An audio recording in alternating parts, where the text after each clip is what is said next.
Fala, Roberto. Hoje a gente vai falar sobre hermenêutica constitucional. Para dar início, é importante frisar que não tem como a gente dissociar a palavra hermenêutica da interpretação. Eu acho que, como a gente viu aí ao longo de toda a matéria, a gente já está no final dela, a hermenêutica ela vem como um pilar essencial para a gente interpretar e trazer a adaptação correta dos direitos e deveres previstos em toda a norma. Aqui, em especial, a gente vai tratar acerca da Constituição, onde o que consiste a hermenêutica constitucional. É o ramo da hermenêutica jurídica voltada à interpretação, como eu falei, de normas da Constituição, onde a sua abordagem traz aí as normas constitucionais de forma sistemática, histórica, principiológica, dando sentido e efetividade às normas constitucionais. Por quê? A gente entende que a hermenêutica ela é um instrumento que permite com que a Constituição ela seja realmente usada, ela seja realmente vista e ela seja realmente interpretada na prática. Porque se a gente não tiver hermenêutica, a gente tem só um compilado de normas que ficam ali, fixadas e não são realmente colocadas em prática. A hermenêutica ali, ela permite com que a gente traga essa lei. Por exemplo, a gente está tratando de uma lei que foi feita em 88, a gente já está em 2025. A quantidade de anos que se passaram, o quanto a cultura mudou, o quanto até os próprios direitos e deveres também mudaram, e o grosso da Constituição não mudou. Só que por meio da hermenêutica, a gente consegue trazer essa espécie de adaptação para os dias de hoje. Vai fazer com que realmente os direitos e os deveres sejam exercidos de forma plena a todos nós. A hermenêutica também, ela é muito usada por nós, operadores do direito, porque ela, como eu disse, ela que nos permite fazer com que essa lei ela seja adaptável aos dias de hoje. Bom, as funções da hermenêutica, ela resolve conflitos entre os princípios constitucionais. A gente viu aí ao longo da matéria que existe uma série de possíveis conflitos que podem existir dentro de uma só norma, Ela serve também para adaptar, como eu falei, as normas às transformações sociais ao longo do tempo. Também para garantir que haja aplicação prática dos direitos fundamentais. Também limitar o poder do Estado para que não haja um abuso de poder, para que não haja um conflito entre esses princípios e essas normas. Aqui eu trouxe uma frase de efeito que diz: a Constituição vive por meio da interpretação, que eu acredito que seja uma frase que realmente resume a matéria como um todo. A hermenêutica vem de fato para tornar essa norma uma realidade palpável, uma realidade visível, ali vivenciada por todos nós, tanto os operadores de direito quanto nós como sociedade, a fim de garantir que esse Estado democrático ele seja realmente ali real e justo para todos. Em resumo, a Constituição ela não é estática, justamente graças ao papel da hermenêutica. A hermenêutica também vem dando sentido. A Constituição, quando de fato ela é aplicada na realidade, ali ajuda também a interpretar, construir, manter e reafirmar a democracia na qual a gente vive. Como eu disse, além disso, ela vem exercendo, fazendo com que a Constituição exerça o seu papel político, o seu papel ético e social. Ou seja, sem a hermenêutica, sem a interpretação, a gente tem uma norma morta, uma norma ali estática, fria, de muito difícil acesso e analogias e interpretação e vivência delas. Eu passo a palavra para o meu colega agora. Pessoal, não tem que falar da hermenêutica constitucional sem antes o breve histórico da filosofia da hermenêutica.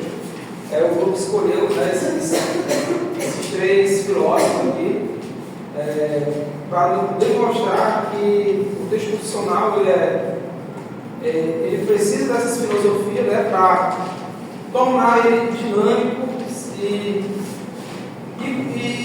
e aplicar de acordo com a organização da sociedade.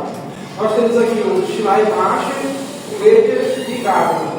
O Schleiermacher ele sintetizou a hermenêutica como disciplina, focando aí na metodologia dual, que é a gramatical e psicológica. O Ed, né, na questão ontológica, ali na existência humana, ali no conceito de Geisel, né, que é do eu dentro da sociedade, do contexto social. E o Gadamer, né, ele enfatizou muito o diálogo, a tradição, né, dando um caminho de compreensões, um horizonte de compreensões. Então, o Schleiermacher, né, ele foca na compreensão do autor num sentido mais geral, não se limitando ao texto, à literalidade da norma. Né? Ele busca ali a vontade do contribuinte, a adaptabilidade e perenidade da Constituição, permitindo ali a sua atualização sem perder a essência da norma. Também temos aí, né, o Heidegger, que na ontologia dele, ele leva a hermenêutica em uma condição existencial do ser, ali na pré-compreensão e na constituição do texto vivo. Ali na pré-compreensão, o intérprete institucional não se aproxima da missão como uma tábua rasa, como meramente uma norma, né? Mas um mundo de vida, nas tradições e valores da sociedade, na cabeça da época. E na condição como texto vivo, né? Que o objeto estático não é um objeto ali estático a ser decifrado. Mas o intérprete, né, ele leva muito em conta a realidade social.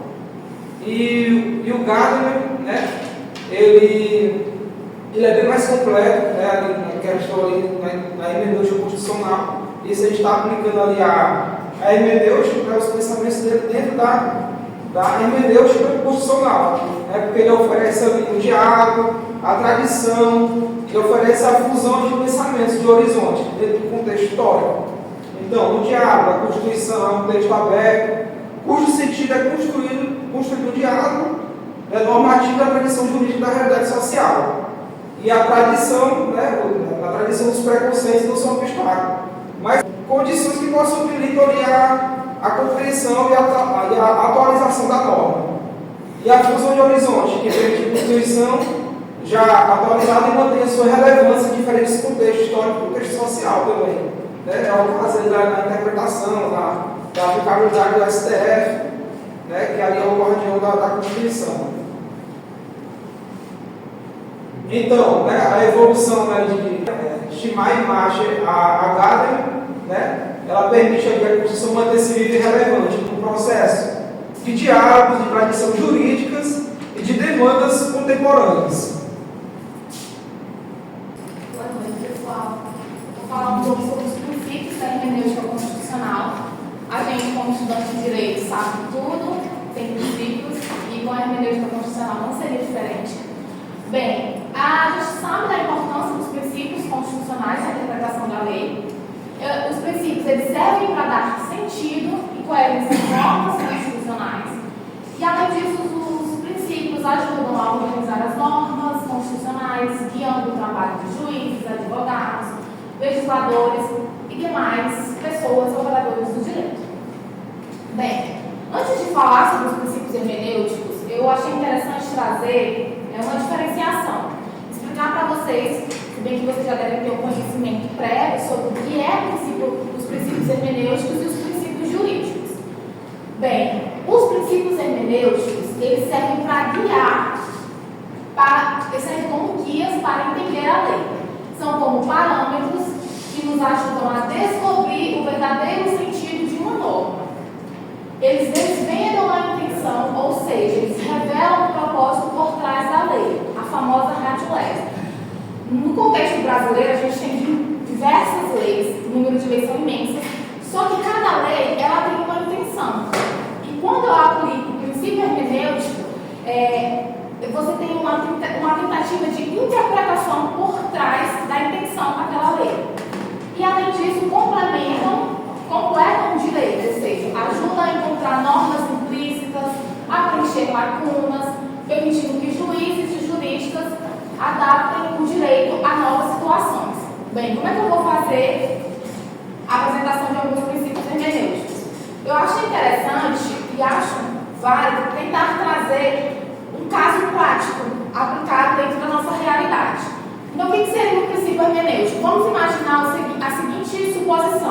né? Que a biblioteca da UFMA, por exemplo, seja proibido a entrada de animais, certo? Só que dentro do contexto da universidade, há alunos, por exemplo, João, ele pode ter uma deficiência visual e precisar de um cão-guia. E aí, como é que ficaria essa situação do João com o seu cão-guia ao adentrar, né, a biblioteca? Quando se tem um sentido literal, o cão-guia não entraria, né? Mas quando eu tenho uma abordagem, um intuito, a tentar desvendar a intenção dessa proibição, aplicando o princípio da hermenêutica, a gente percebe que, primeiro, essa proibição visa o quê? A proibição de animais, por exemplo, barulho, sujeira, alergia. Só que quando se tem a interpretação hermenêutica desta norma, você percebe que a intenção é proteger o ambiente e não excluir, por exemplo, João, que é uma pessoa deficiente, adentrar dentro da biblioteca, ou seja, ferindo o princípio da inclusão, da diversidade e da dignidade. Então, a principal intenção desta lei, dessa proibição, um exemplo clássico desse que eu trouxe, é que não é proibir os animais de assistência, né? Então, essa não é a intenção da Ratio Legis, quando eu proíbo a entrada desses animais. Agora, o que é princípio jurídico? O princípio jurídico, diferente dos princípios hermenêuticos, eles têm força regulativa, né? Eles têm força de lei. Não são apenas ferramentas, eles não servem só para interpretar, mas para guiar e vincular a atuação. Estabelece direitos, deveres e limites e podem ser aplicados diretamente. Então, um exemplo bem clássico de direito, de princípio jurídico, é o princípio da legalidade, onde na Constituição, em seu artigo 5º, fala que ninguém será obrigado a fazer ou deixar de fazer algo senão em virtude de lei, né? Vamos supor um município, sei lá, de Imperatriz ou qualquer outro, está cobrando uma taxa, né? E essa taxa ainda não passou, não concluiu todo o processo da Assembleia Legislativa. Então, essa taxa, essa cobrança da taxa, pode ser declarada como inconstitucional, porque ninguém está obrigado a pagar ou deixar de pagar, pensando por esse lado, senão em virtude de lei. Então, o princípio jurídico, ele tem essa normativa, ela tem essa força. Outro exemplo bem clássico de princípio jurídico é a questão da impessoalidade e da moralidade, que a gente pode até citar a súmula vinculante 13, né, da vedação ao nepotismo. Então, você percebe que os princípios jurídicos, eles são claros, eles impõem direitos, deveres, obrigações. Já o princípio hermenêutico, que é o que eu vou falar agora, alguns desses princípios, eles não têm essa força legislativa como princípio jurídico, mas eles servem para interpretar, para ajudar a completar o direito, para desvendar a real intenção por trás desta lei. E aí, antes de falar um pouco sobre o princípio, eu trouxe a pessoa, o jurista, no qual eu baseei as informações, que foi José Joaquim Gomes Canotilho, né? Ele é um constitucionalista português. A sua obra, que versa sobre o modelo de uma Constituição dirigente, inspirou a Constituição brasileira de 1988. Ele está vivo, tem 83 anos, mas os princípios hermenêuticos, e bem como várias questões da hermenêutica, são baseadas em Canotilho. Bem, então vamos para o primeiro princípio. O princípio é o princípio da unidade da Constituição. Esse princípio, como o próprio nome já sugere, a Constituição é um todo coeso, deve ser interpretada como um sistema único e harmônico. Dentro da Constituição, não pode haver contradições, ou seja, não existem normas inconstitucionais dentro da Constituição, né? Então, esse princípio veda, ele sugere que deve ter ausência de contradições dentro do texto constitucional.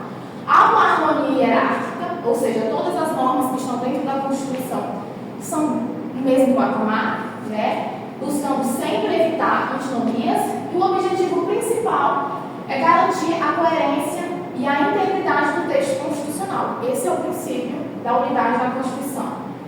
Tá, mas como é que esse princípio seria aplicado ao contexto real no qual vivemos? Trouxe esse exemplo aqui.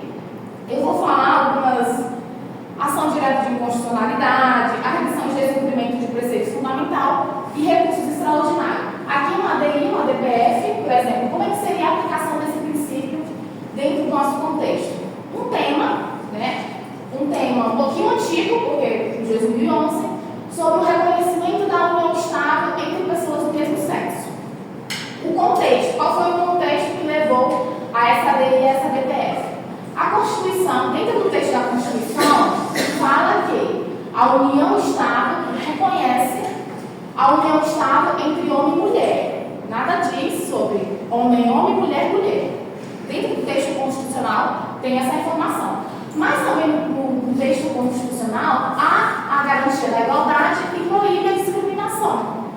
Então, dentro da própria Constituição há esses dois argumentos, digamos assim. E aí qual é o problema jurídico? A união homoafetiva fere o conceito de família previsto na Constituição? Como a gente já bem sabe, né? Como eu falei, é um pouquinho antigo. O STF reconheceu sim a união estável homoafetiva como entidade familiar. Então, trazendo esse caso para este princípio da unidade, você percebe que se aplicou o princípio da unidade da Constituição, interpretando o texto como um todo harmônico, sem contradições entre igualdade, dignidade e proteção à família. Ou seja, o texto constitucional não pode contradizer. Tá? Então, quando você tem essa normativa, você entende que tem que ser interpretado como um todo. Partindo disso, a gente tem o princípio do efeito integrador. O nome, né, já sugere que, ou seja, a interpretação ela tem que ter um contexto de integralidade, diferente o princípio da unidade busca a coerência interna do texto, como eu trouxe, dois fragmentos que citavam coisas, digamos, um pouco opostas. Já o efeito integrador, ele foca na finalidade social, na finalidade política dessa coerência, ou seja, qual é a intenção, qual é a finalidade desta interpretação de acordo com a Constituição. Então tem um foco na união e integração, ou seja, ao resolver qualquer questão ou problema constitucional, a interpretação deve dar prioridade a soluções que promovam a integração política e social do país. Então, o objetivo desse princípio é garantir que a Constituição cumpra a sua função de instrumento de coesão nacional, promovendo a estabilidade e a harmonia social e política, mesmo diante de diversidades e conflitos. Um exemplo prático: cotas raciais em universidades públicas. Inclusive, essa lei já tem mais de 12 anos, né? Ela foi aprovada em 2012. Aí teve uma DPF, né? Bem antiga mesmo. A Universidade de Brasília, qual é o contexto? A Universidade de Brasília adotou o sistema de cotas raciais para o ingresso no ensino superior. E aí essa política afirmativa, na época, que há 13 anos atrás, gerou controvérsias e até chegou, né, no Supremo. E aí o Supremo decidiu, como bem já sabemos, que ele, né, julgou constitucional o sistema de cotas raciais, afirmando que se trata de uma política de promoção da real igualdade real e da reparação histórica. Então, quando eu falo do princípio do efeito integrador, a lei de cotas nada mais é do que este princípio, porque promove a inclusão de grupos marginalizados, evita a fragmentação social e fortalece a integração social e o desenvolvimento democrático. Tudo que este princípio indica que a Constituição deve ser interpretada com uma finalidade social e política. Outro princípio, o princípio da máxima efetividade, o nome já sugere também, que busca a interpretação da Constituição na sua máxima eficácia das suas normas. Ele também é conhecido como o princípio da eficiência, o princípio da interpretação efetiva. E qual é o objetivo principal deste princípio? Garantir que as normas constitucionais, especialmente os direitos, tenham a maior concretização possível na realidade na qual vivemos. Um exemplo prático: direito à educação e reserva do possível. Isso foi um recurso extraordinário, né, que chegou ao STF. A gente sabe que a educação ela é uma norma de eficácia plena. Então, a Constituição ela estabelece no artigo 208 que é dever do Estado garantir educação infantil em creche e pré-escola às crianças de até 5 anos de idade. Aí, qual foi o problema jurídico? Salvo engano, acho que foi na região sul, Uma mãe recorre ao judiciário porque seu filho não conseguiu vaga em creche pública. O município argumenta que não há recursos financeiros suficientes invocando a reserva do possível. E o que o STF decidiu? Que o Estado ele tem a obrigação imediata de oferecer a vaga.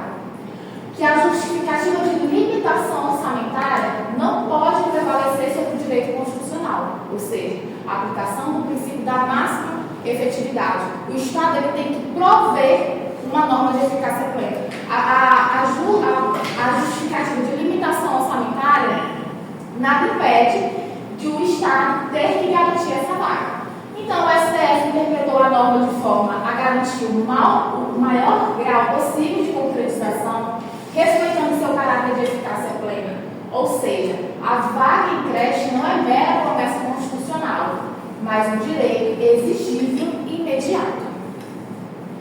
E, por fim, falando sobre o princípio da interpretação conforme a Constituição, este princípio é crucial no controle de constitucionalidade de lei. Em vez de ser apenas uma forma de interpretar, ele é uma ferramenta de controle que busca preservar as leis. Ou seja, quando a gente tem leis infraconstitucionais, todas essas leis elas têm que estar de acordo, tem que ter uma interpretação conforme a Constituição. Ela não pode ser contrária à Constituição. Qual o objetivo deste princípio? Preservar a validade da norma, buscando sentido compatível com a Constituição antes de anulá-la. A anulação da lei, de uma lei, gera grande insegurança jurídica e deve ser medida extrema. E aí, Canotino identifica esse princípio com 3 dimensões. A primeira, tem que haver a prevalência da Constituição, sempre escolher uma interpretação não contrária ao texto constitucional. Então, se eu estou aplicando, se eu estou legislando sobre uma norma, essa norma ela não pode ser contrária ao que está previsto na Constituição. Ele fala também de uma dimensão de conservação da norma. O que é isso? Se uma norma foi considerada uma norma infraconstitucional, ela pode ser mantida desde que com interpretação compatível, visto que, segundo ele, a gente bem sabe que uma lei, quando se há uma anulação de uma lei, você tem grande insegurança jurídica. Então, você pode até permitir uma lei infraconstitucional, digamos assim, inválida, mas com uma interpretação compatível.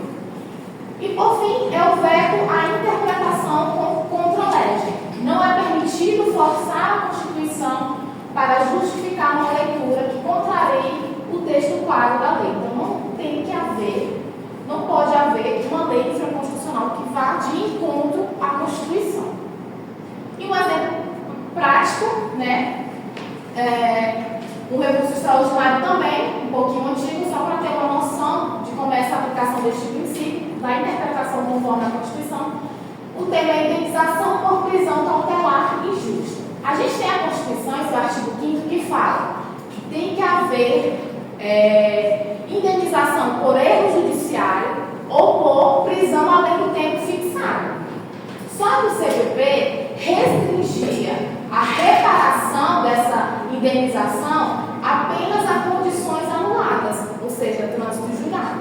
O que vai prevalecer? Tem que prevalecer a Constituição. E aí o STF reconheceu que a Constituição tem eficácia plena, ou seja, autorizou a indenização mesmo sem condenação formal, entendendo o alcance ao preso cautelar injustamente. Então, se a pessoa está presa injustamente, mesmo que seja cautelarmente, tem direito à indenização. Então, a aplicação desse princípio, a interpretação garante o direito constitucional à reparação, corrigiu a limitação da norma inconstitucional sem declarar inconstitucional e afirma que, entre conflito de lei e Constituição, deve haver a prevalência da Constituição. Vou passar a palavra agora para o próximo colega. Boa noite a todos. Boa noite. Eu sou o Roberto e eu vou falar sobre o assunto de métodos interpretativos. Então, pegando o gancho que a colega acabou de falar, né, sobre os princípios, o assunto de métodos interpretativos é um assunto que dialoga com a parte dos princípios. Então, falar sobre os métodos de interpretação da Constituição é tratar de um tema central não só para o direito, mas para toda a atuação do operador do direito. Nesse contexto, interpretar a Constituição não é abrir o texto e ler como se fosse um manual técnico. Trata-se de um exercício hermenêutico complexo, ou seja, de interpretação jurídica voltada à compreensão profunda do texto normativo à luz dos valores constitucionais. Exige, portanto, conhecimento técnico, sensibilidade jurídica e atenção ao contexto em que a norma se aplica. Nesse sentido, o constitucionalista português J.J. Gomes Canotilho, referência mundial na área, propôs 6 métodos de interpretação que não se excluem entre si, mas se complementam. E é sobre esses 6 métodos que trataremos agora. Como podemos observar, os métodos propostos por Canotilho são: primeiro, jurídico ou clássico; segundo, tópico problemático; terceiro, hermenêutico concretizador; quarto, científico espiritual; quinto, normativo estruturante; e sexto, comparação constitucional.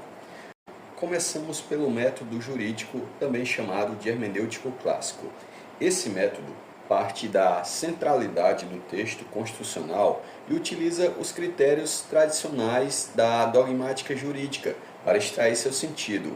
São eles: primeiro, gramatical, que busca a interpretação literal das palavras; segundo, histórico, que visa a compreensão do texto da época da elaboração; terceiro, sistemático, que trata da análise da norma em conjunto com o restante da Constituição; quarto, teleológico, que busca pelo fim ou finalidade da norma; e quinto, genético, responsável pela investigação da Constituição do Constituinte. Suponha que a Constituição assegure o direito à moradia. Esse método busca interpretar o que juridicamente se entende por moradia, considerando o texto, o contexto histórico e a intenção do legislador. É um método que oferece segurança jurídica, embora muitas vezes seja insuficiente diante de demandas mais complexas da realidade. O método tópico problemático inverte a lógica do anterior. Ele parte do problema concreto, da situação real, e busca na Constituição a norma que possa melhor resolvê-lo. É um método baseado em casos específicos particulares. Também é dialógico e muito utilizado no processo judicial. Um exemplo, temos no caso de um conflito entre liberdade de expressão e o direito à honra. Esse método busca resolver a tensão a partir dos valores constitucionais envolvidos, sem apego exclusivo ao texto literal. Em seguida, temos o método hermenêutico concretizador.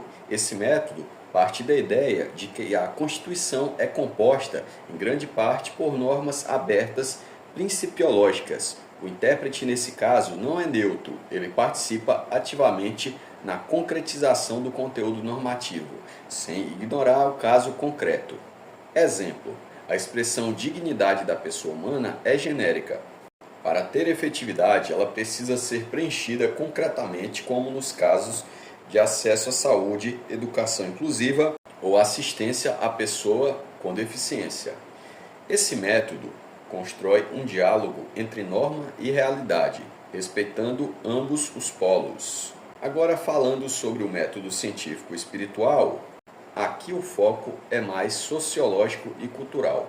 A Constituição é vista como expressão da identidade cultural e dos valores fundamentais de um povo.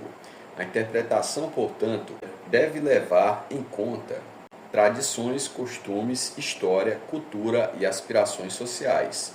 Por exemplo, a proteção às comunidades indígenas deve ser interpretada à luz da trajetória histórica do Brasil e dos valores que reconhecem a pluralidade étnica e cultural como fundamento da República. Esse método exige sensibilidade histórica e consciência social. Agora, falando sobre o método normativo estruturante. O método normativo estruturante parte da dissociação, da separação entre texto e norma. No caso, o texto seria apenas a ponta do iceberg, de modo que a norma é o resultado da interpretação realizada através dele. Caberá, portanto, ao intérprete, nesse caso, identificar o conteúdo da norma, percebendo o texto somente como um dos subsídios para isso. Portanto, a norma jurídica é igual ao texto mais a realidade social regulada pela norma. E, por fim, temos o método da comparação constitucional. Esse método é uma espécie de interpretação constitucional, como o próprio nome fala, visando aperfeiçoar a compreensão dos institutos jurídicos através de critérios comparativos nos demais ordenamentos ou países. Assim, seria possível, através de uma comparação evolutiva, alcançar a melhor percepção para a realidade concreta. Portanto, interpretar a Constituição é um ato de responsabilidade democrática e técnica. Os métodos de Candotilho mostram que não há uma fórmula única e que o bom intérprete constitucional precisa saber combinar mais de um método conforme o caso. A Constituição é viva, dinâmica e carregada de valores. Por isso, o intérprete, enquanto operador de direito, tem o dever de realizar sua missão com técnica, ética e compromisso social. Muito obrigado pela atenção. Agora passo a palavra à próxima colega para dar continuidade ao seminário. Bem, vou falar um pouco, novamente, sobre o controle de constitucionalidade, qual o papel do STF como intérprete máximo, e instrumentos como a ADI, a ADC, a DPF, a gestão dos coletivos. Bem, a hermenêutica, como bem já foi falado, ela serve para interpretar e aplicar o direito. E o controle de constitucionalidade vai garantir a supremacia da Constituição. Ou seja, como bem sabemos, o STF é o guardião da Constituição. Então, o STF ele tem um papel de ser o intérprete máximo da Constituição. O artigo 102 da CF afirma: compete ao Supremo Tribunal Federal, principalmente, a guarda da Constituição. Então, o STF ele vai atuar como intérprete final das normas constitucionais, teoria da interpretação conforme a Constituição. O STF é como instância de jurisdição constitucional concentrada e difusa.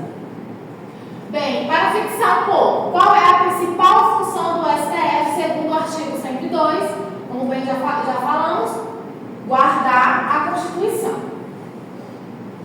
Então vamos para os instrumentos de controle. O primeiro é a ADI, que é a Ação Direta de Inconstitucionalidade.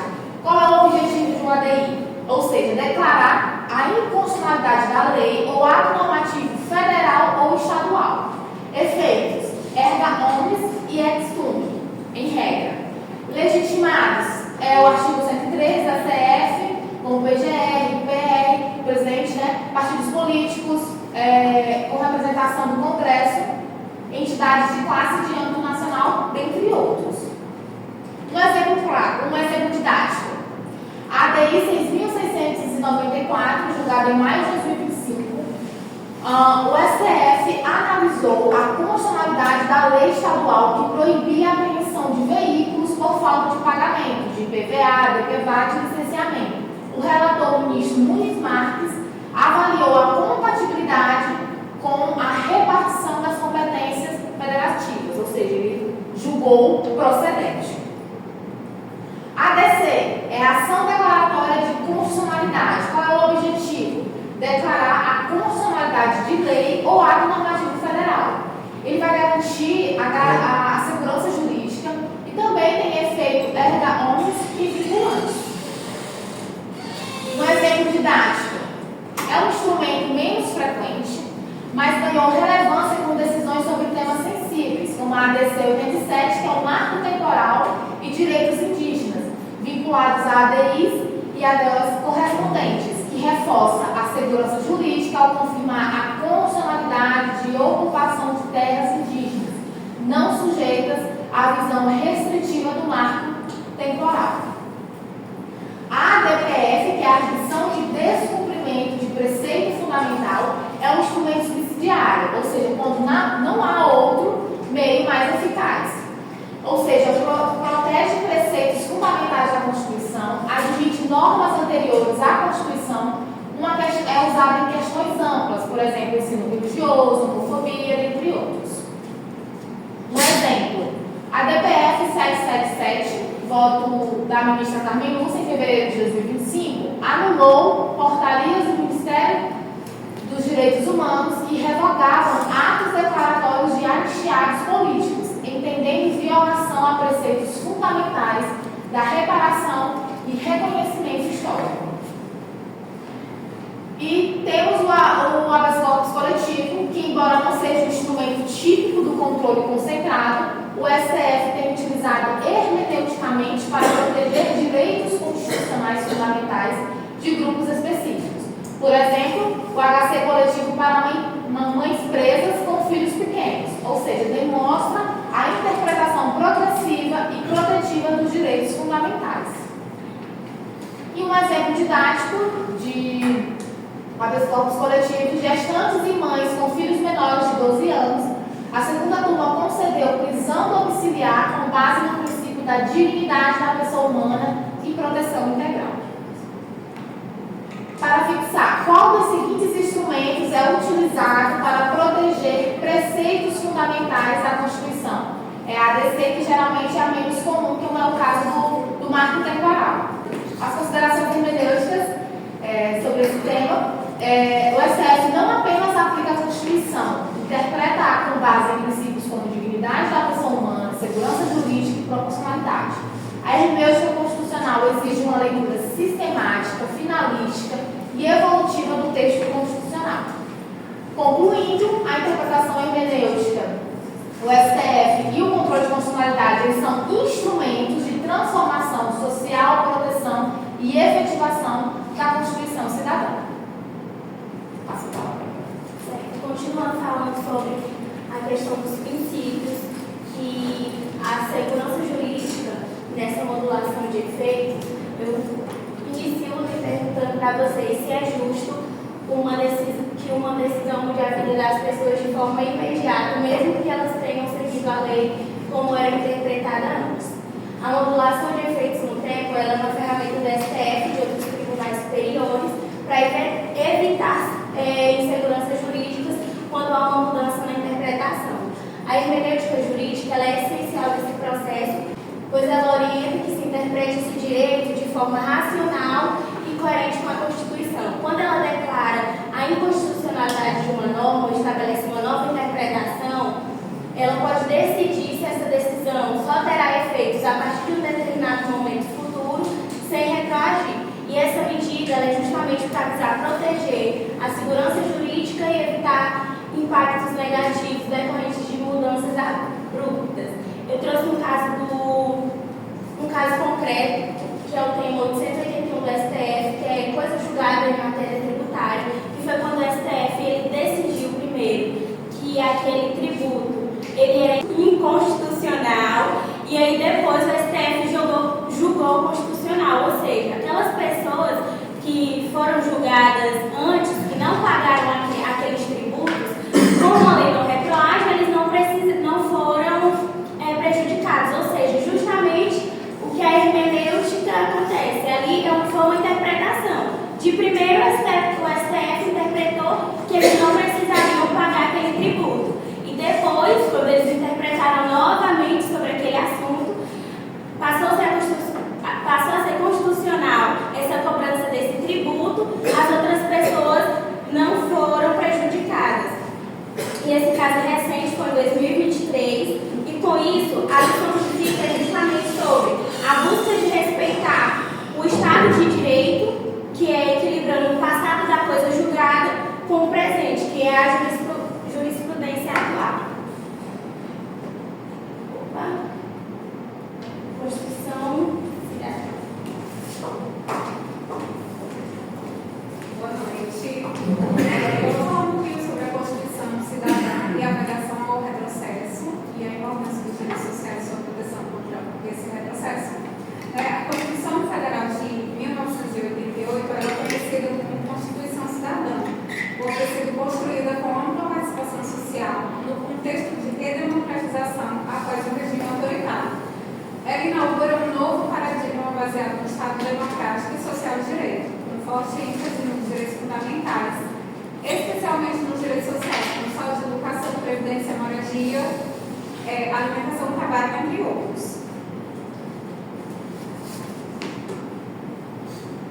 A vedação do retrocesso social é um princípio implícito que impede os poderes públicos de suprimir ou reduzir sem justificativa razoável o grau de concretização já alcançado de um direito social. A vedação ao retrocesso, né, social, ele impede que a gente retroceda aos direitos sociais, né, e impeça que não seja. Então, eu só posso retroceder se eu apresentar uma norma que ela supra essa outra de forma que ela possa suprimir os direitos sociais.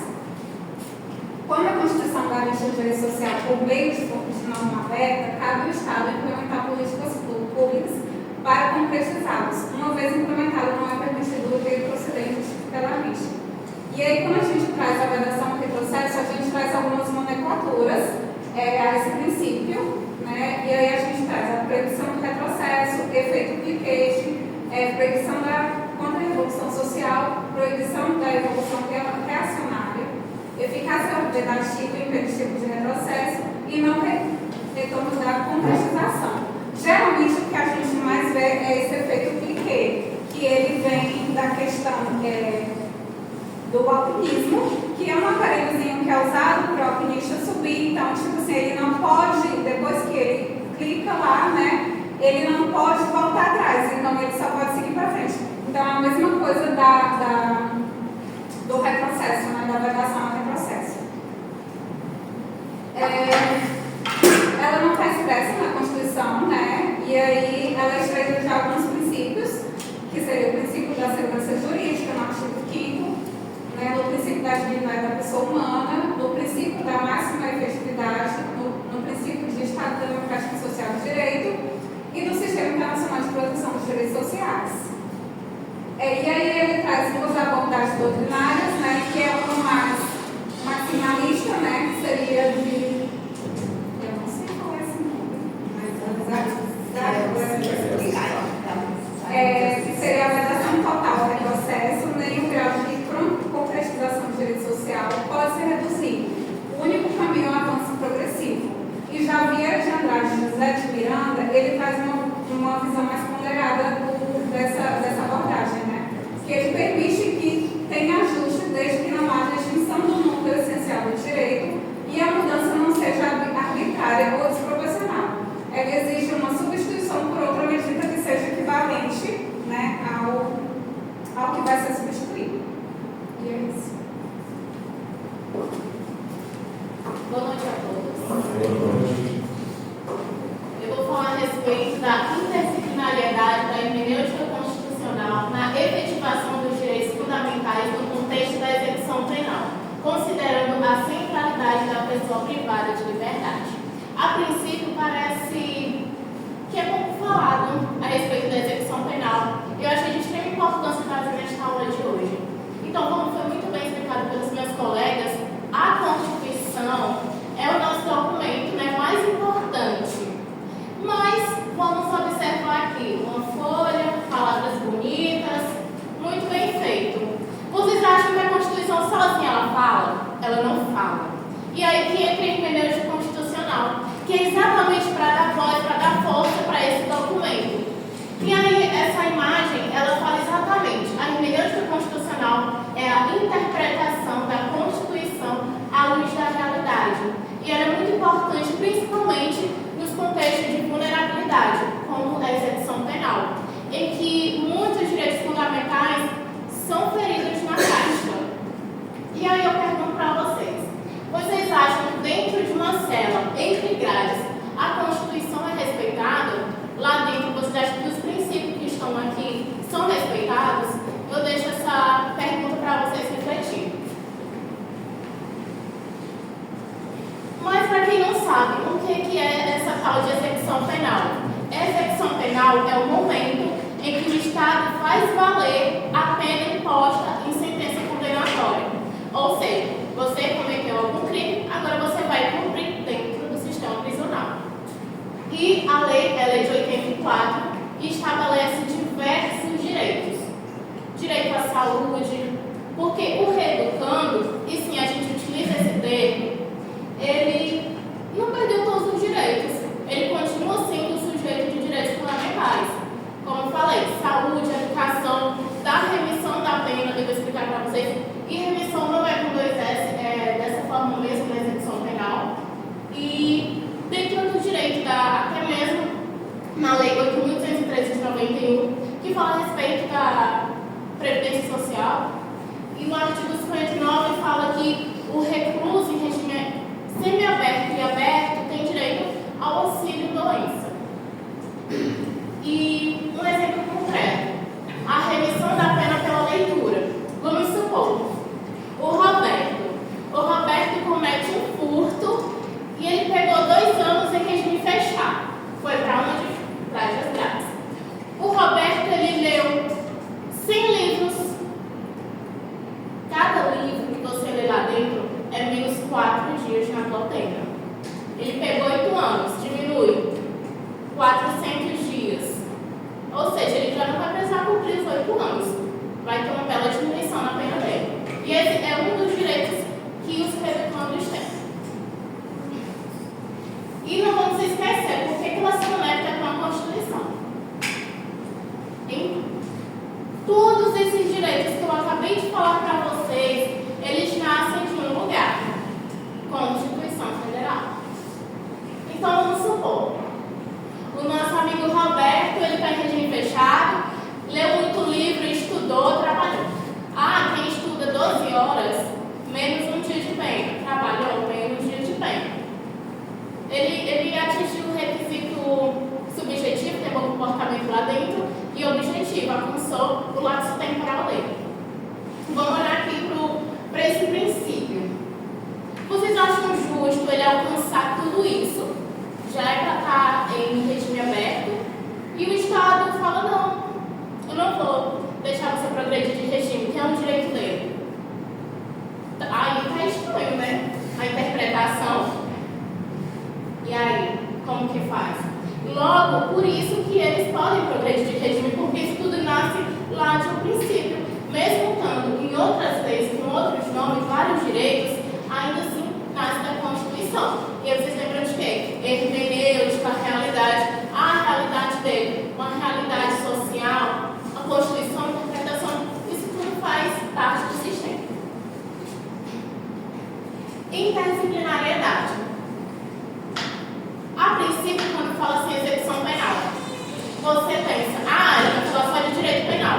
Até agora eu não falei muita coisa de direito penal. Falei mais de direito constitucional, falei de seguridade social, citei a lei. Psicologia, eles estudam, pedagogia, sociologia. Vocês acham que tem estudiosos para falar como que funciona lá dentro? Se lá dentro tem violência, como que funciona lá dentro? Então é completamente interdisciplinar. E é muito importante essa interdisciplinariedade para um melhor cumprimento, uma melhor efetividade da Constituição. Esse HC coletivo ele é muito importante para vocês saberem, porque o Supremo ele decidiu que mulheres grávidas e mães de crianças pudessem cumprir em prisão domiciliar.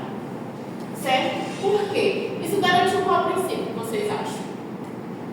Acho que parece um pouco com dignidade da mulher, dignidade da criança, dignidade de viver bem, de respeitar a infância, e principalmente porque foi uma decisão histórica que crianças parassem de crescer dentro do cárcere. Vocês sabiam? Crianças cresceram dentro. Olha aí, bebê, a Lígia tem 1 aninho talvez, e essa é a realidade. Esse aqui foi um ADPF em que o Supremo ele afirma que realmente houve uma falha. O sistema prisional carcerário brasileiro, ele falhou totalmente. Falhou em tudo. E aqui ele fala, isso fere a Constituição. Artigo 3º, artigo 5º, a própria lei de execução penal fere tudo. Mas por que fere? O que acontece lá dentro? Posso mostrar um pouquinho para vocês. Isso tudo é direito do próprio documento, viu? Se ela superou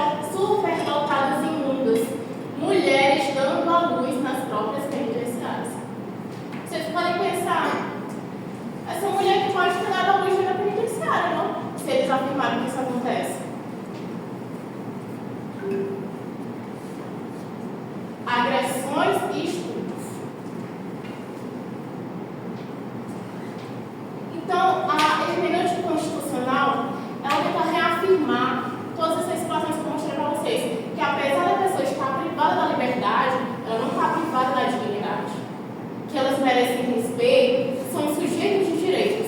E isso não está inventado, isso está interpretado dentro da Constituição. E aqui, essa marmita foi uma técnica do Maranhão, e vocês sabem que lá não tem muito comida. É regrado. Para a pessoa estar com fome e jogar fora, é porque a situação estava triste. Aqui é um local de banho de sol, cheio de lixo. Banheiro, superlotação, o pessoal com deficiência. Então, essa é a realidade do sistema prisional. E na Constituição está bem bonito, muitos direitos que eles têm. Mas a gente está fazendo seu papel, está tentando organizar, tentando deixar de acordo com a Constituição. A gente não pode negar, mas ainda há muito que se fazer.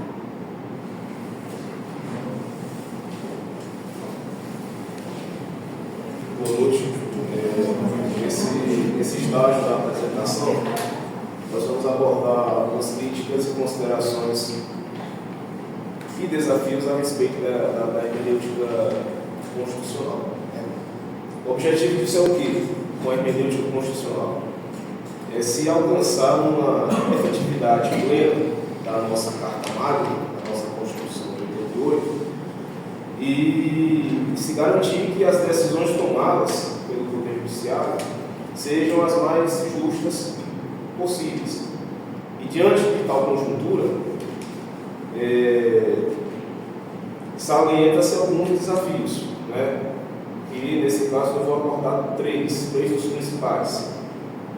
Claro que esse rol não é um rol exaustivo, existem outros principais, e existem outros elementos que se constituem como desafio. Mas aqui nós trazemos à baila,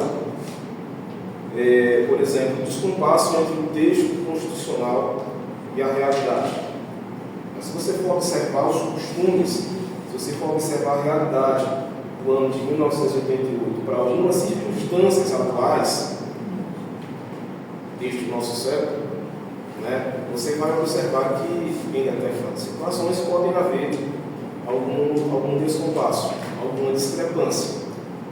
Então, muitas vezes o texto constitucional, fruto de um contexto histórico, político específico, não reflete a realidade social e as mudanças sociais ocorridas nesse decurso, nesse lapso temporal, nesse intercurso de tempo. Se fizermos uma analogia com os princípios do direito penal, podemos observar claramente que isso se amolda ao princípio da adequação social. Então vejam, é preciso muita prudência, é preciso muita sabedoria ao avaliador, ao julgador, né, e de repente considerar situações atuais com aquilo que foi estabelecido, com aquilo que foi positivado em legislação em um período, em um tempo anterior. Então isso denota, isso exige prudência. Tá? Um outro desafio, o constitucionalismo simbólico. Esse termo simbólico, ele sugere algo decorativo. Então vejam, nós sabemos que a nossa Constituição ela foi muito bem elaborada, né? Sobretudo se você for analisar o nosso mais extenso artigo constitucional, você vai ver que lá, nos seus variados incisos, você observa uma demasiada gama de direitos, de garantias, de tutelas, né, constitucionais, de modo que os princípios sejam de fato efetivados. Pois bem, qual que é o grande problema? A efetivação desses direitos, a efetivação dessas garantias constitucionais.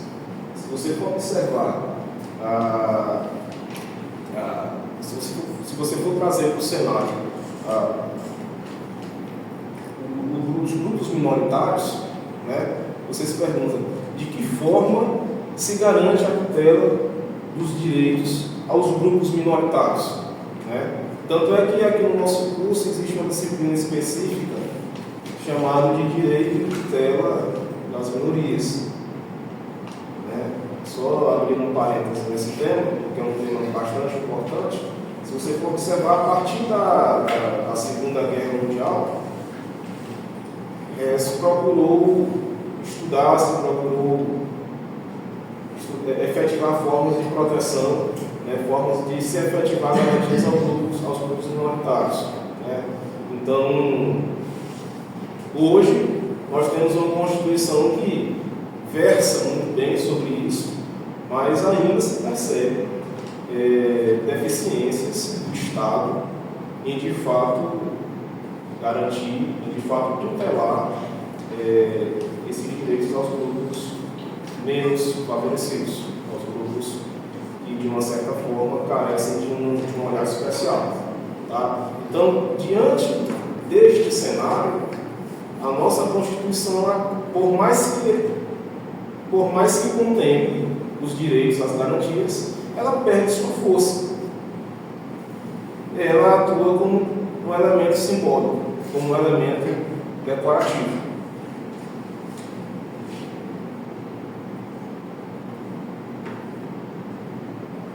E o terceiro desafio na hermenêutica constitucional é justamente o ativismo judicial. O ativismo judicial é um elemento muito importante, porque daí nós observamos uma certa proatividade do Poder Judiciário na apreciação de determinados temas. Onde é que está o problema disso? O problema disso reside exatamente na invasão de competências. Né? Então, assim, existem determinados temas que costumam ser apreciados por determinados entes de poder, pelo Poder Executivo, pelo Poder Legislativo. Então, às vezes, quando o Poder Judiciário acaba exacerbando aqui nas suas considerações, nos seus limites de atuação, isso acaba provocando essa invasão de competência que, de certa forma, pode provocar um prejuízo, pode provocar uma certa desproporcionalidade na apreciação do tema. Tá? Então, isso constitui-se como um grande desafio na hermenêutica constitucional.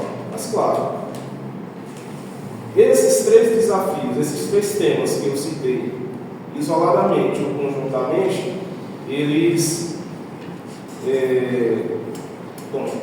provocam um prejuízo. Então, qual que é a sugestão? Qual que é a palavra de ordem? É que haja uma certa sensatez e razoabilidade na tomada de decisão, né, de modo que o mistério, de modo que aquilo que se almeja, que é a efetividade constitucional, seja de fato garantido.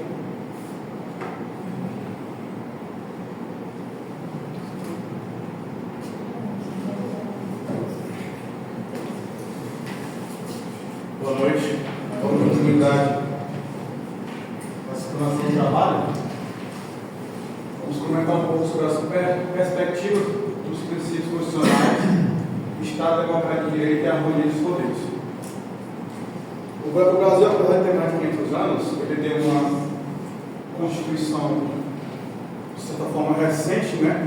No século passado, tivemos 5 constituições, ao todo tivemos 7. E temos que elencar o período histórico que estava sendo vivido, né? Tanto tensões internacionais devido à Guerra Fria, devido à bipolaridade de poderes e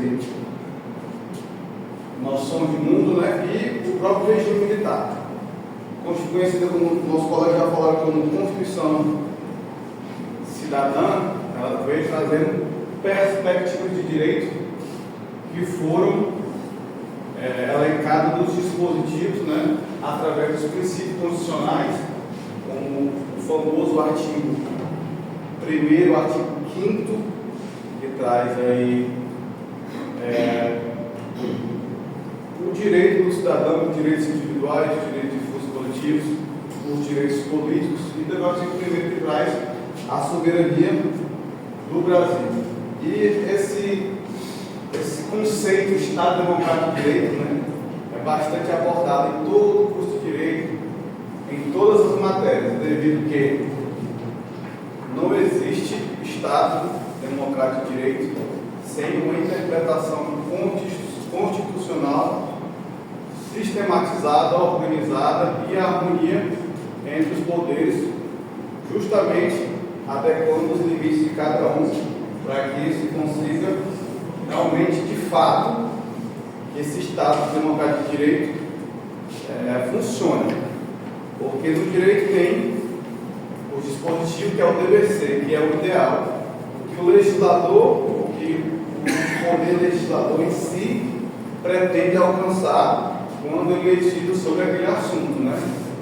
E tem o ser, é a realidade, as condições culturais, sociais, econômicas que o Estado intervém, ou demais poderes também, jurídico, executivo, legislativo, influencia para que, de certa forma, possa funcionar. STF, todo mundo que assiste jornal, né? Não precisa ser um estudante de direito, nem um operador de direito. Ouve falar sobre essa sigla, Supremo Tribunal Federal, como Tribunal Constitucional, hermenêutica jurídica constitucional, como já foi bem explanado aqui. Tem uma metodologia específica da Constituição e o controle da área de constitucionalidade exercido também em grande forma pelo STF. Não sei se os caras colegas já estão estudando a matéria constitucional, mas esse tema hoje é praticamente domínio público, não é mais restrito aos operadores de direito, devido às tensões constantes entre o STF e o Poder Legislativo e a citação do ativismo jurídico, né, do STF e também do Poder Legislativo através da Câmara dos Deputados Federais e do Senado Federal. Não é questionando em si a tomada de lado, mas é só mostrando para os senhores que todos os poderes têm os seus limites, né? Não pode ser como Dom Pedro I, que depois da Revolução Francesa, aquela questão do partido dos três poderes, mas ele pegou, não, mas eu vou me enfraquecer. Eu vou ficar também como poder moderador. Eu sou imperador executivo, mas também sou moderador. Se os outros me fizerem raiva, eu vou lá e modero e mudo o que eles têm que fazer. De certa forma, o Brasil vive tensão política e jurídica de ambos os lados, né? Mas é importante termos consciência de qual papel cada ente, cada órgão, cada poder tem, para não ficar comentando coisas fora da realidade, né? Devido aí a alguma notícia de internet, alguma notícia, tem vários comentários lá, eu vejo os comentários, né? Cada comentário, e muitas vezes eu vejo assim, eu sou advogado, eu sou estudante, eu sou até outra autoridade, falar uma coisa que não condiz com a realidade realmente do que a Constituição prevê, né? E hoje todo mundo é intérprete oficial. E, tomando esse assunto, estava lendo que Hartley, um alemão, falando sobre o intérprete oficial, eles acham que detém a verdade, né? Mas os intérpretes não oficiais, que no caso é a mídia, que é o principal deles, que é que dá mais pressão, e a população em si, que são os intérpretes não oficiais, mas eles têm grande poder hoje em dia com o advento da mídia pública, que no caso é as redes sociais, os pequenos jornais, que criticam e que de certa forma influenciam. Quem lembra aí da posse da maconha para uso pessoal ser descriminalizado, né? Todo mundo virou jurista. Isso não pode, isso tem consequência, virou sociólogo, virou filósofo, virou-se autor daqui e de lá. Então, os intérpretes não oficiais hoje, no contexto hoje social, principalmente de internet, deve ser levado em conta. Deve ser levado em conta porque quem lembra, esse não é tanto sobre isso que é político, né? Da taxação de PIX. Um deputado começou nas redes sociais e ali conseguiu um movimento muito rápido de pressão, né? Então, hoje em dia, os intérpretes não oficiais também têm certa relevância devido a esse advento das redes sociais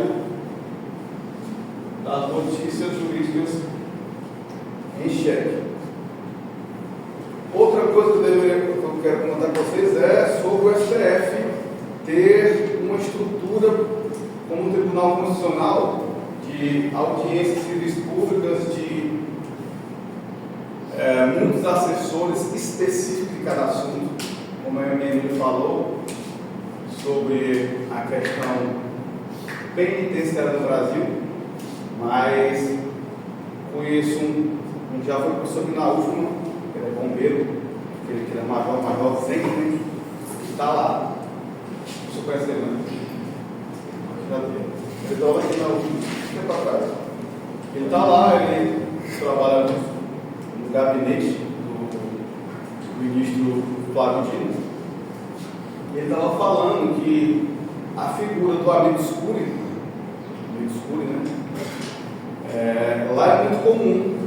Lá tem muitos servidores, tipo antropólogos, pessoal que trabalha com indígena, quilombola, tipo uma pessoa que trabalha lá em Roraima.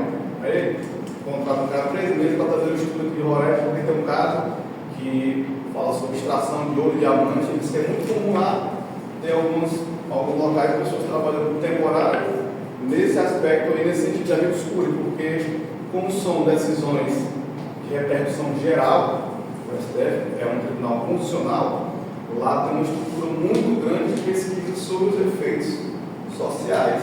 Obviamente, nos demais tribunais regionais e locais não tem toda essa estrutura e nem esse orçamento de ter tanta pesquisa, né, para que sejam feitas as tomadas de decisões. Mas por que eu quero falar isso? As decisões jurídicas devem sempre fortalecer a democracia e o Estado democrático de direito. Nisso chega a importância da hermenêutica jurídica voltada à Constituição. Tanto é que hoje muitos professores não falam só de direito penal, é direito penal constitucional, porque sempre é ligado ao que se espera do direito penal no seu papel constitucional, o direito civil no seu papel constitucional. Porque quando chega no STF, os processos, eles, como eles falam, é sua tratar a lei, essa lei ela tem que se adequar a que a Constituição requer dela. Eles têm tensões entre eles mesmos, os ministros, né? Porque um acha que o espírito da lei é de lado A, outro acha que o espírito da lei é de lado B. Mas isso é importante a gente trazer em mente que todo o direito, as leis inconstitucionais, as leis ordinárias, elas devem cumprir o seu papel constitucional para que a democracia seja de fato fortalecida através da liberdade, participação popular, assegurar os direitos e fazer cumprir os seus deveres, eleições, né, que é a comunidade política, que é a participação direta, e a igualdade entre os cidadãos brasileiros. Espero ter contribuído com a formação dos senhores e agradeço a oportunidade.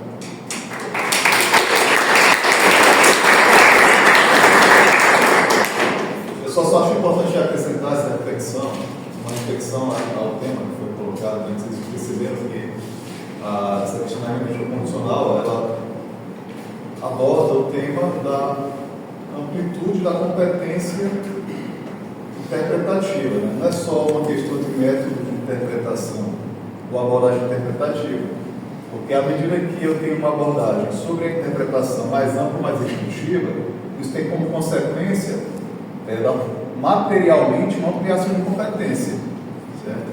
Porque se eu considero, uma perspectiva teórica, que o método que eu vou utilizar ele pode ser mais abrangente, no sentido de que ele vai envolver mais questões, ele vai poder se debruçar sobre determinados temas com uma maior abrangência, significa o quê? Que eu vou ter uma maior amplitude de poder, certo? Ou seja, do ponto de vista não só formal, eu posso estar falando, formalmente estou falando interpretação da Constituição, mas quando eu também olho para os métodos e das preferências que possam existir, eu estou falando de amplitude material, ou seja, ampliação de competência material, ou seja, ampliação do alcance de até onde eu posso ir. Isso significa dizer ampliação de poder. Então, naturalmente, que os órgãos que exercem esse poder vão ter interesse nas interpretações que ampliam cada vez mais o poder, porque competência é poder. Quem tem poder deseja exercer mais o poder, evidentemente, né?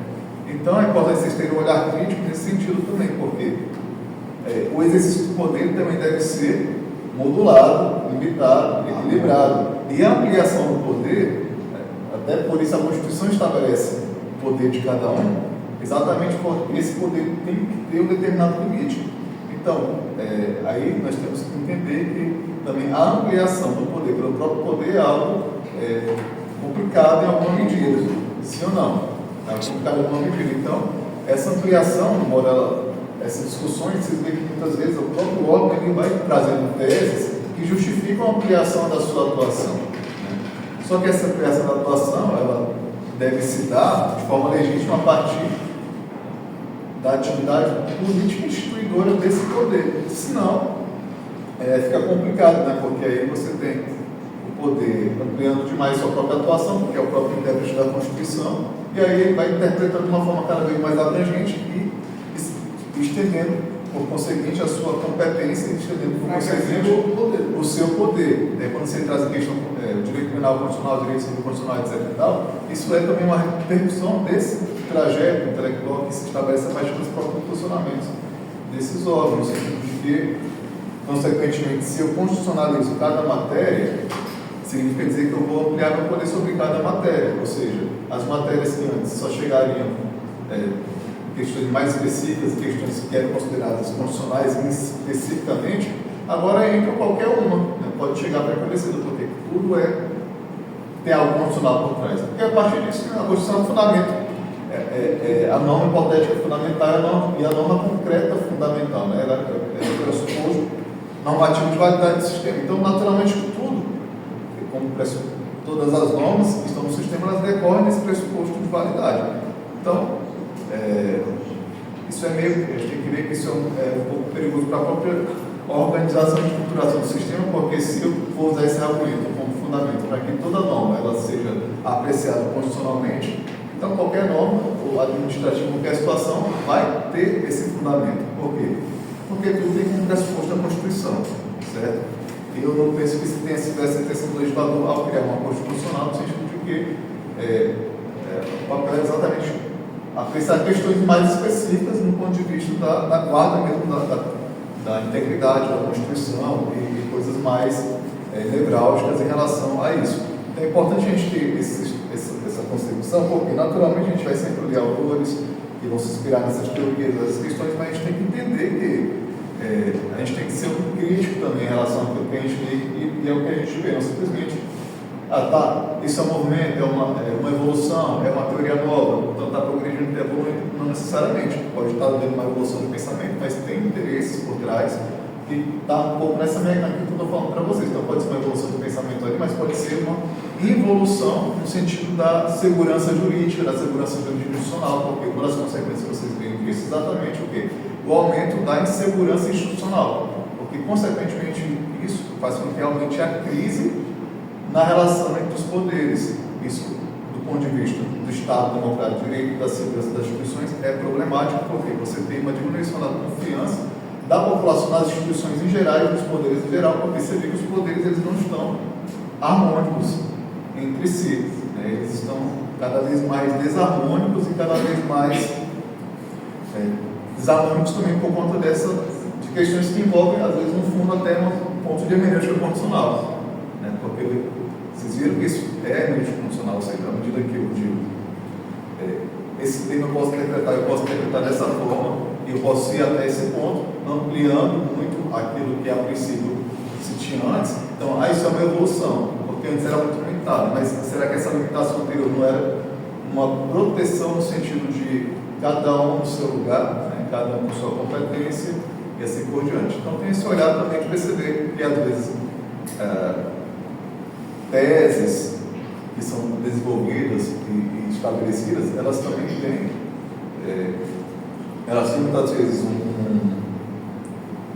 uma expressão, uma terminologia, uma roupagem acadêmica, mas elas, mesmo sendo acadêmicas, tendo termos e justificativas acadêmicas, elas têm também uma motivação dentro das relações reais de poder que existem. E a gente tem que se perguntar, isso é bom, isso é ruim? Isso é bom imediato, mas será que isso não é perigoso do ponto de vista a médio prazo, a longo prazo? Quais são as consequências disso? Será que essa inovação é uma inovação que realmente ela está adequada ao espírito originário da Constituição? Será que é uma inovação no sentido de que ela vai até mudando isso? Às vezes vai estar mudando isso, mas às vezes nem é um problema nessa perspectiva de interpretação, que às vezes pode existir, né? Pode ter uma interpretação que inclusive diga, não, mas a gente pode ir mudando e revendo, independente do espírito originário, porque esse é o nosso papel. Né? Mas sou eu que estou dizendo que esse é meu papel, porque eu estou numa posição de poder que eu posso dizer. Mas será que é esse mesmo o meu papel? Entenderam? Então é importante ter essa perspectiva também. Então, parabéns ao grupo, vou fazer a chamada e liberar vocês.